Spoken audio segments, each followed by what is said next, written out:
приветствено слово на вице-президента на Република България госпожа Илияна Йотова по повод 110 години от освобождението на Свиленград и началото на Балканската война.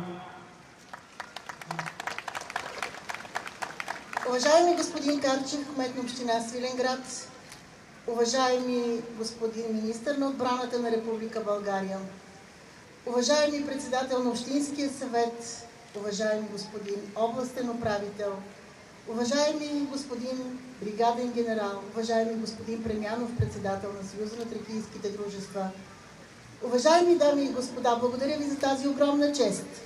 Тази вечер заедно да отбележим един голям празник и една бележита дата – 5 октомври.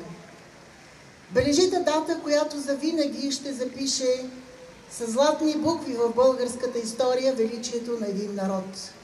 Ще отгърне една страница, в която се говори за много гордост, любов към отечеството и героизъм. Балканската война, нейното начало. Война свята, война справедлива, която ще носи свобода. Свобода за нашите поробени братя от Тракия и Македония.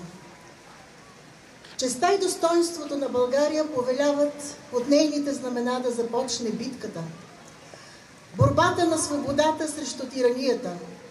Битката за напредък, за правда.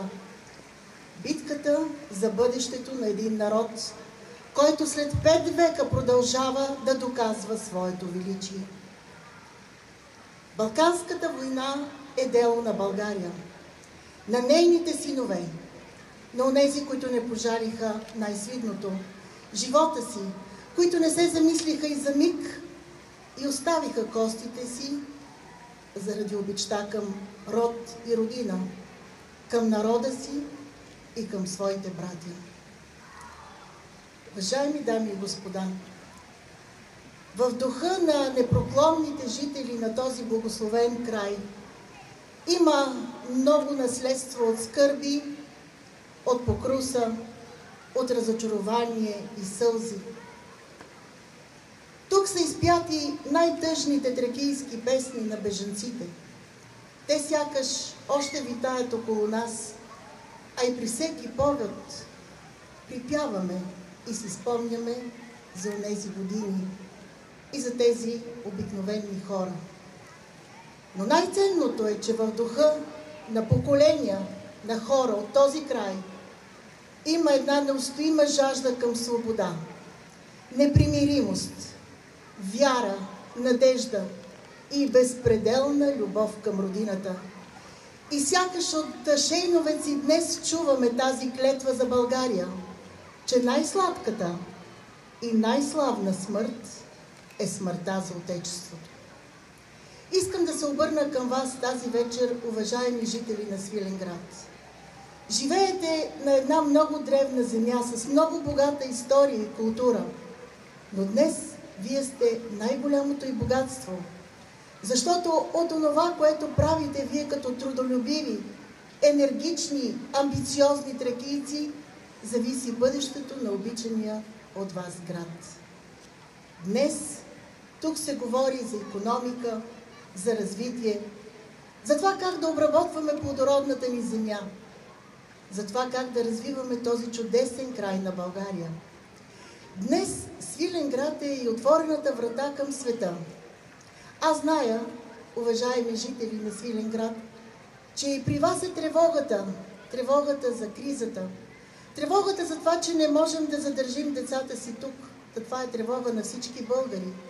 За това как ще изкараме следващите месеци, как ще изтърпим идващата зима. Зная, че по-тежка е и политическата зима. Само преди няколко дни всеки един от нас направи своя избор. И утре от тези, които сме избрали, от партиите и политиците в сградата на Българското съединение в София, трябва да ни покажат, че добре са прочели нашия избор, за да заслужат уважението и доверието на народа си.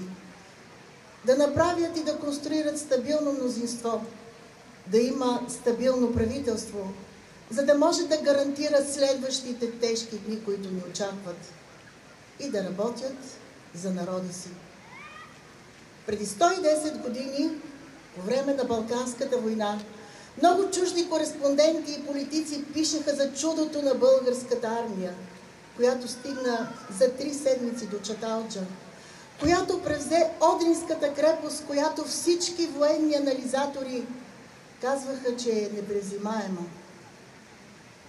Към тези събития трябва да се върнем, защото тогава цяла Европа гърмеше, че това не е просто война. Това е голяма буря от хора. Само така можеха да предадат този всенароден устрем към свободата, към българското единение. Или както написа професор Георги Марков, това не беше просто война. Това е война в името на сбъдването на националния идеал за българското единение и направи нещо още по-важно. Завинаги изтри и заличи роба от съзнанието на българския народ. За тези жертви, за тези смели мъже и жени, Вазов ще напише: Българио, за тебе те умряха. Ще има много литературни произведения, ще има много скулптури, ще бъдат нарисувани много картини, защото в тази война, освен доброволците, отидоха и цвета на българската интелигенция, поети, писатели, художници, с едно име на уста: да бъдем с нашите братя за тяхната свобода и за България. Днес тяхната памет, уважаеми дами и господа, проверява нашата собствена съвест. Ще можем ли да бъдем на висотата на този подвиг? Ще можем ли да отделим ежедневието, изпълнено с толкова омраза, къвги, лично противопоставяне, и да бъдем онзи цял народ, който е доказал, че винаги, когато сме заедно, печелим и минаваме през всякакви трудности? Можем да го направим. Можем да загърбим това ежедневие. Ние можем да бъдем различни, да спорим, но не непременно трябва да се мразим и заклеймяваме един друг. Можем и днес да осъществяваме своя национален идеал за единение. Така правят истинските политици и истинските държавници. Това е завета на героите ни от войните. Това е и днес завета на хората в България. Поклон тази вечер пред памета на героите. Честит празник на вас, уважаеми жители на Свиленград. Днес ние имаме едно веруюм. То е България. Да живее Отечеството!